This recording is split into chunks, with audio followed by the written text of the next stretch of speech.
Are there sex differences in Alzheimer's disease? If so, how can we find them? Well, gene regulation is complex. At a basic level, transcription factors come together to form complexes. These complexes bind to DNA, recruit RNA polymerase, which then transcribes the gene. Some genes also code transcription factors, which then form complexes of their own and regulate other genes. In many ways, cells are like little computers running transcriptional programs that will determine the state of the cell. Sometimes something goes wrong in the cell's programming, but how can we learn and debug the transcriptional programs in a cell? Well, let's go back to school.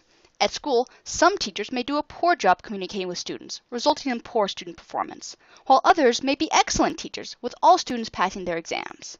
On the other hand, a teacher may be teaching effectively, but some students may not be paying attention. In message passing terminology, we can say that the teacher is responsible for teaching, but the students must also be available to learn. Transcriptional programming is similar, with transcription factors responsible for regulating their target genes, resulting in more or less gene expression.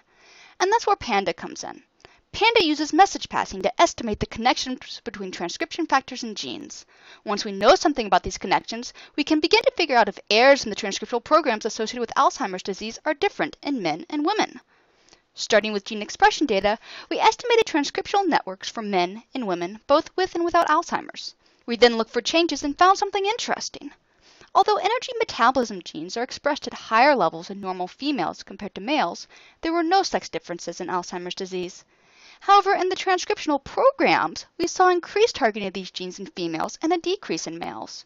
When we looked at what might be driving these changes, we found a number of transcription factors that respond to hormones that appear to be most responsible for the differences.